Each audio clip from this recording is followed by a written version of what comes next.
फिर भी अपराधी जीव इस जेल से निकलना भी नहीं चाहता, वही गुरु साहब निकालना चाहते हैं। तो उन्होंने लक्ष्य दिया। सदगुरु कबीर साहब, जो आज गुरु पूर्णिमा का महत्व है, सदगुरु कबीर साहब का संदेश है। तो जो आपको, आपकी सत्य आत्मा है, सत्य चीज है, कहाँ है, आपको ठौर जो है लक्ष्य बताया। आप अपने सूरत से उसको उधर ख्याल किए रहेंगे, अपने सूरत को उधर लगाए रहेंगे। जितना समय ऐसे करते करते धीरे धीरे हे मना धीरे सब कुछ होए, मालिन सींचे 100 घड़ा ऋतु आए फल हो। तो धीरे धीरे ऐसा आएगा, समय आएगा, तो ऐसा करते रहेंगे, पहले से भक्ति करते रहेंगे, आपका कार्य यानी क्रम बना रहेगा। तो जब मृत्यु का समय आएगा तो भी अपने सूरत को उसी बताए हुए गुरु के लक्ष्य पर रखे रहेंगे। और ऐसे समय में गुरु साहब के बताए सिद्धांत पर आपकी सूरत रहेगी। तो मृत्यु के बाद आपका जीव आत्मा कोई शरीर धारण नहीं करेगा। जब कोई शरीर धारण नहीं करेगा तो उसका जन्म नहीं होगा। जब उसका जन्म नहीं होगा तो मरण अपने आप नहीं होगा। इतना ही सदगुरु कबीर साहब का संदेश है। और संसार में न धन देने के लिए कबीर साहब का ज्ञान है, और न बच्चा संतान देने का काम है, और न किसी प्रकार का सुख देने के लिए है। क्योंकि बताया गया कि गुरु को सिर पर राख के चलिए आज्ञा माहे, कहें कबीरता दास को 3 लोक भय नाय। गुरु समरथ जब सिर पर खड़े, कहा कबीर तो दास रिद्धि सिद्धि सब सेवा करें, मुक्त न छोड़े पास। तमाम तपस्या करते हैं रिद्धि सिद्धि के लिए। और यहाँ बताया कि गुरु को अगर सर पर रखे हैं, गुरु का ज्ञान आपके सर पर है, आपकी सूरत उधर ही है, तो रिद्धियां सिद्धियां आपकी सेवा करेंगे, आपको दौड़ना नहीं पड़ेगा।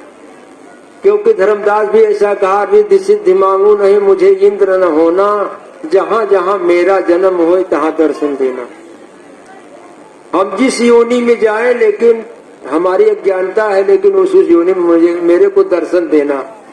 क्योंकि दर्शन मिलेगा तो उससे दर्शन से हमारा जो है ये जन्म परिवर्तित हो जाएगा। और गुरु के शरण में गए हैं तो गुरु के शरण में जाने से मनुष्य जीवन से ही मुक्ति को प्राप्त, छुटकारा, बंधन सभी प्रकार के बंधनों से मुक्त हो सकते हैं। इसीलिए गुरु करने की विशेषता है, इसीलिए लोग गुरु करते हैं। आप लोग गुरु किए हैं तो गुरु जो दिए हैं लिए रहो उसी को, गुरु जो दिए हैं लिए रहो उसी को, उसी में बहुत विश्वास करना होएगा बहुत। फिर शब्द जो लगेगा चित्त के चेत के ध्यान धरना, चतुर जो होगा करेगा अभ्यास को, बूंद ही बूंद से समुद्र भरना। दास पलटू कहे सिफत है सूरत की, और ख्याल में कोई नहीं करना। तो सूरत का खेल है धर्मबंधुओं। और हम समय को देखते हुए अभी लगभग 1 घंटा पूरा हो गया हमारा, और हम अपने वाणी पर विराम देने के पहले आप सभी लोगों से विनती करेंगे कि जितने भी लोग गुरु के शरण में गए हैं, गुरु के बताए सिद्धांत के अनुसार, उनसे हमारी प्रार्थना है कि वो प्रतिदिन लगभग कम से कम आधा घंटा सुबह, आधा घंटा शाम बैठकर अपने मन को एकाग्र कर, अपने इंद्रियों को एकाग्र करके गुरु के बताए लक्ष्य पर अपने सूरत को स्थिर किया करें। 24 घंटे में 1 घंटा अगर गुरु के बताए ज्ञान पर ध्यान देंगे, बाकी 23 घंटा भाई माता पिता में, परिवार में, समाज में रह रहे हैं सबके साथ करते रहिए। तो 1-1 घंटा आप करेंगे तो 1 महीना में 30 दिन होता है, 30 घंटा होता है, 1 साल में 365 दिन होता है, 365 घंटा हो जाएगा। 10 साल में आपका 3650 घंटे हो जाएंगे। तो बूंद बूंद से समुद्र भरता है, बरसात बूंद बूंद से होती है, बाढ़ आ जाती है, नदी नाले बह जाते हैं। तो उस तरीके से आप धैर्य रखकर सभी लोगों से प्रार्थना है, चाहे माता हो, बहनें हो, चाहे भाई बंधु हो, सभी लोगों से गुरु के बताए लक्ष्य पर ऐसा कोशिश करें। तो ऐसा करते करते धीरे धीरे उनका मन पवित्र होगा, मन निर्मल होगा, गुरु भक्ति करेंगे। और उसको मन को अपना मित्र बनाइए, मन को अपना दुश्मन मत बनाइए। क्योंकि मन के हारे हार है, मन के जीते जीत, मन ही अपना शत्रु है, मन ही अपना मीत।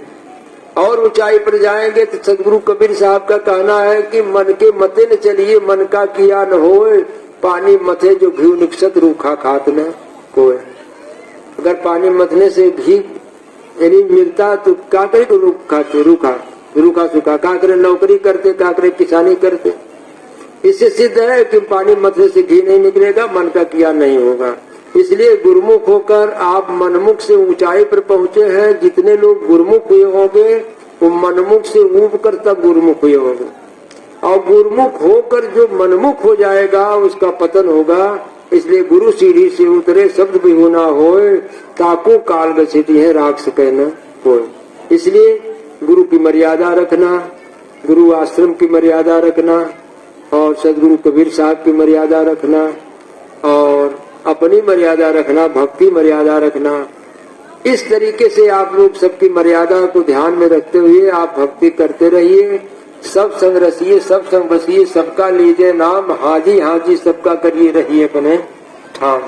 इतना आसान तरीका बताया, और इन्हीं शब्दों के साथ मैं अपने वाणी पर विराम देता हूँ, क्योंकि कुछ जो है समय अगर अब आचार्य साहब आपको देंगे तो अच्छा रहेगा। जितना ज्यादा हम सोचते हैं कि आचार्य साहब का समय मिले आप लोगों से, उनके सानिध्य पे आप लोगों का जितना समय बीतेगा आप लोग सौभाग्यशाली होंगे, और आप लोगों का समय साकार होगा।